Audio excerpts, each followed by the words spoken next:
எல்லா புகழும் இறைவனுக்கே. Hello friends, welcome to Keelakarai Kitchen. இன்றைக்கி நம்ம சேனலில் பார்க்க போகிறது எல்லாருக்குமே ரொம்ப பிடிச்ச ஃபேவரட்டான ஒரு ரெசிபி தந்தூரி சிக்கன். இந்த சிக்கனை ரெஸ்டாரண்ட் சுவையில் எப்படி ரொம்ப ஈஸியாகவும் டேஸ்டியாகவும் செய்யலான்னு பார்க்கலாம். இப்போது வாங்க வீடியோக்குள்ளே போகலாம்.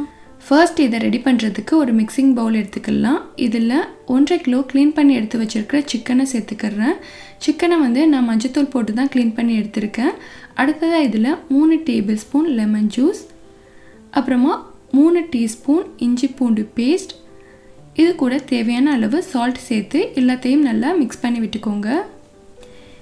இங்கே நான் எடுத்துருக்கிறது ஒரு முழு கோழி. இதை 4 பீஸாக கட் பண்ணி வாங்கியிருக்கேன். நம்ம தந்தூரிக்குன்னு கேட்டோன்னா அதுக்கு ஏற்ற மாதிரி அவங்க கட் பண்ணி கொடுத்துருவாங்க. இதில் நம்ம ஆட் பண்ணுற மசாலா எல்லாமே ஃப்ளஷ்குள்ளே நல்லா இறங்கி சாப்பிட்றதுக்கு சூப்பராக இருக்கும். ஸோ அதுக்காக வேண்டி நான் சின்ன சின்ன கட்டிங்ஸ் போட்டு தான் மசாலா ஆட் பண்ணுறேன். ஒருவேளை உங்களுக்கு கட்டிங்ஸ் போட தெரியலன்னா நீங்கள் கடையிலேருந்து வாங்கும்போதே கட்டிங்ஸ் போட்டு வாங்கிக்கோங்க. அப்போ உங்களுக்கு ஈஸியாக இருக்கும். இப்போ இந்த சிக்கன் 1 மணி நேரம் ஊறணும். ஸோ அப்போ தான் நம்ம ஆட் பண்ண லெமன் ஜூஸோட புளிப்பு சுவை எல்லாமே ஃப்ளஷுக்குள்ளே இறங்கி சாப்பிட்றதுக்கு ரொம்ப டேஸ்ட்டாக இருக்கும். இப்போது 1 hour ஆயிடுச்சு. நம்ம சிக்கனை ஓப்பன் பண்ணி பார்க்கலாம். அடுத்து இது கூட சேர்க்குறதுக்கு தேவையான பொருட்கள் என்னென்னு பார்த்துடலாம். 3 tablespoon oil, 8 tablespoon தயிர், 1/2 டீஸ்பூன் மல்லித்தூள், 1 டீஸ்பூன் ஜீரகத்தூள், 3/4 teaspoon garam masala powder, 5 teaspoon chilli powder, 2 teaspoon cornflour, 2 teaspoon kasuri methi. அடுத்ததாக நான் வேறொரு பவுல் எடுத்திருக்கேன். இதில் நம்ம எடுத்து வச்சுருக்க பொருட்களை சேர்த்துக்கலாம். தயிர், நான் புளிப்பில்லாத கெட்டியான தயிர் எடுத்திருக்கேன். அப்புறம் oil, Kashmiri chilli powder,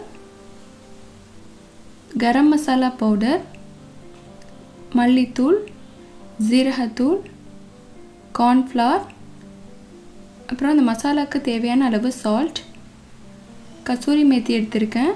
so kasuri methi நம்ம எப்போவுமே இந்த மாதிரி பாமில் வச்சுட்டு க்ரஷ் பண்ணி தான் ஆட் பண்ணணும். ஸோ இந்த மாதிரி க்ரஷ் பண்ணதுனால நம்ம ரெசிபிக்கு நல்ல ஃப்ளேவர் கிடைக்கும். இப்போது இதை சேர்த்துக்கிறேன். ஸோ இப்போ இது எல்லாத்தையும் நல்லா மிக்ஸ் பண்ணி விட்டுக்கிடலாம். இதில் தண்ணி எதுவும் சேர்த்துடக்கூடாது. நல்லா ஈவனாக எல்லாத்தையும் மிக்ஸ் பண்ணி விட்டுக்கோங்க. நம்ம நல்லா மிக்ஸ் பண்ணணும். அப்போ தான் சால்ட் எல்லா இடத்துலையும் ஈவனாக ஸ்ப்ரெட் ஆகும். பாருங்கள், இந்த மாதிரி கன்சிஸ்டன்சியில் தான் நமக்கு ஃபைனலாக கிடைக்கும்.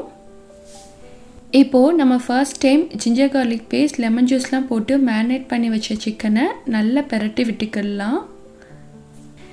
நம்ம இந்த சிக்கனை ஊற வச்சதுனால இதில் இருக்கக்கூடிய வாட்டர் கண்டென்ட் எல்லாமே கீழே டெபாசிட் ஆயிரும் பாத்திரத்தோட அடியில். ஸோ மேலே சிக்கன் கொஞ்சம் ட்ரையாக இருக்கும்.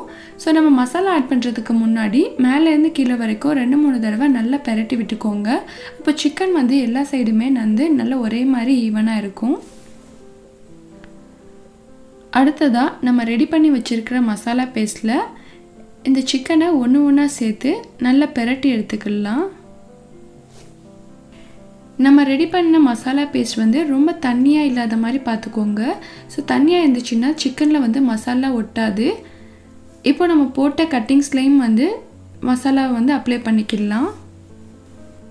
நம்ம சிக்கனில் கட்டிங்ஸ் போடலைன்னா மசாலா மேலாப்பில் தான் இருக்கும். ஸோ சிக்கனுக்குள்ளே இறங்காது. அதனால் இந்த மாதிரி கட்டிங்ஸ் போடும்போது மசாலா உள்ளே இறங்கி சாப்பிட்றதுக்கு ரொம்ப டேஸ்ட்டாக இருக்கும். ரொம்ப அதிகமாகவும் மசாலா அப்ளை பண்ணிடக்கூடாது. ஏன்னா மசாலா ஸ்மெல் ரொம்ப ஓவராக தெரியும்.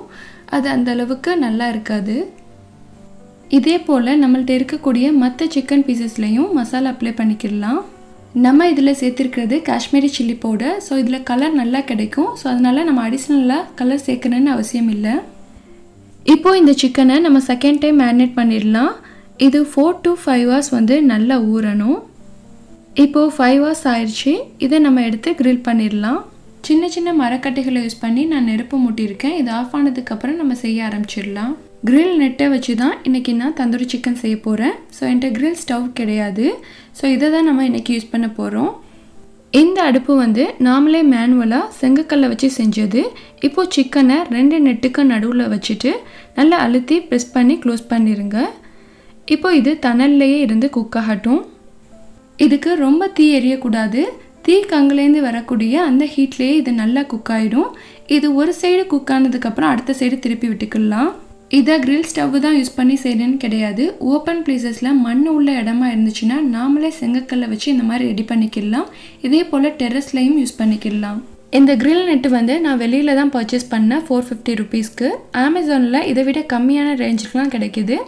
ஸோ நீங்கள் அமேசான் சைட்டுக்குள்ளே போய் செக் பண்ணி பார்த்தீங்கன்னா வாங்கிக்கலாம். இந்த கிரில் நெட்டு வந்து நல்ல ஹேண்டியாக இருக்கும். ஸோ இது ஒரு சைடு குக் ஆனதுக்கப்புறம் அடுத்த சைடு அப்படியே திருப்பி விட்டுக்கலாம்.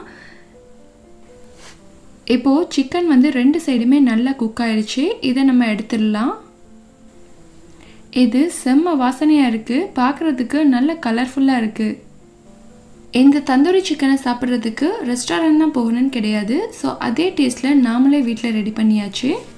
இதே மாதிரியே மற்ற 2 பீசஸையும் கிரில் நெட்டில் வச்சு நம்ம இதே போல் சுட்டி எடுத்துக்கலாம். இப்போது நம்ம எல்லாருக்குமே ரொம்ப பிடிச்ச டேஸ்டியான restaurant style tandoori chicken ready ஆகிடுச்சு. கண்டிப்பாக இந்த ரெசிபியை நீங்களும் வீட்டில் ட்ரை பண்ணி பார்த்துட்டு உங்களோட ஃபீட்பேக் எனக்கு சொல்லுங்கள்.